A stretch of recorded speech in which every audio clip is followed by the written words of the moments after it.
এখন আরেকটা প্রশ্ন আমাদেরও বিচার্য। তো তিনি বলছেন এখন রিবু বলছেন নিদাগকে, উনিকে বলছেন নিবাস জিজ্ঞেস করছো, এই যে তুমি রয়েছ এটা কি তোমার ঘর মনে করছো? তো তুমি যখন ছিলে না এখানে কে ছিল? বলছে আমার পিতা ছিল। তোমার পিতার পূর্বে কে ছিল?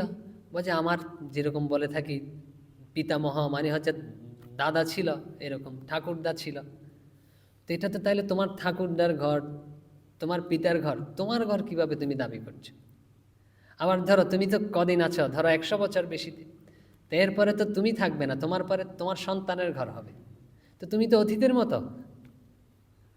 তো এক জায়গায় তো বলছি আমাদের এই না, আমাদের আসলেও কোনো স্থান নেই, কোনো নিবাস নেই, আমরা সবাই অতিথির মতো, কিন্তু ছোট একটা ঘরকেই ধরে বসে আছে এটা আমার ঘর, আমি ছাড়বো না। আবার যুদ্ধও করি। ঠাকুর বলেছেন শ্রীরামকৃষ্ণ বলছেন ঈশ্বর দু কথায় হাসেন ভগবান, বলছে কথামৃত দু কথায় আছেন, আবার হচ্ছে ইয়েতে রয়েছে তিনবার হাসেন, যে কথামৃতে রয়েছে ঠাকুর দুবার হাসেন, ঈশ্বর ভগবান দুবার হাসেন। আর আরেক জায়গায় রয়েছে পুঁথিতে বলছেন অক্ষয় চন্দ্র সেন বলছেন যে শ্রীরামকৃষ্ণ বলছে তিনবার হাসেন, বলছে দুবার হাসেনটা প্রথমে বলি। একবার হাসেন হচ্ছে ডাক্তার এসে, মা ডাক্তার ডেকেছেন, ডাক্তার এসে রুগী দেখেছে, বাচ্চাকে দেখেছে, ছেলেকে, বলছে ঠিক আছে আমি ঠিক করে দেবো, বাঁচিয়ে দেবো। কিন্তু উপর ভগবান উপর থেকে হাসছেন, বলছে মারি আমি, জীবন দেই আমি, আর ডাক্তার বলছে আমি বাঁচিয়ে দেবো। কীরকম অজ্ঞ!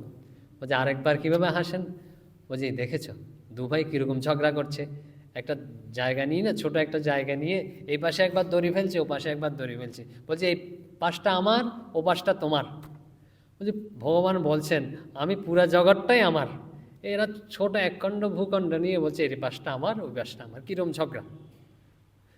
তো এরকম। তো দুবার হাসেন। আরেকবার বলে দিই, আরেকবার শ্রীরামকৃষ্ণ বলেছেন, বলছেন আমরা কোনো একটা জিতে গেছি, অনেক সময় আমরা জিতে যাই না, এটা পেলাম, ওটা পেলাম, আমাদের যেটা কাঙ্ক্ষিত মহাবস্তু একটা পেয়ে গেলাম, তারপরে লাফাই পেয়ে গেছি পেয়ে গেছি জিতে গেছি, তারপরে জয়ধ্বনি হয় যে না অমুক জিতে গেছে, অমুক জিতে গেছে। তো এরকম রাজা যখন জিতে না, রাজা জিতে আসছে, যুদ্ধ জয় করে এসছে, অমুক রাজা কি জয়, মহারাজ কি জয়, তখন ভগবান উপর থেকে হাসেন, আরে শক্তি আমার, আমি তাকে জয় পরাজয় আমিই দিয়েছি। যে ভগবান যেমন গীতায় বলছেন এই অর্জুন তুমি যুদ্ধ করো, এই দেখেছো সবাইকে আমি মেরে রেখেছি আগে থেকে, তুমি নিমিত্ত মাত্র। এই যে আমাদের সব কিছু নিমিত্ত মাত্র, আমরা তো শুধু দায়িত্বটা করে যাওয়া, কাজটা করে যাওয়া। তো ভগবান উপর থেকে আসছেন শক্তি আমার, সব কিছু আমি করে রেখেছি, আর সে কর্তা সেজে হাতির পিঠের উপর বসে তার জয়ধ্বনি হচ্ছে, সে বলছে আমি জিতেছি, দেখেছেন? তো বলছে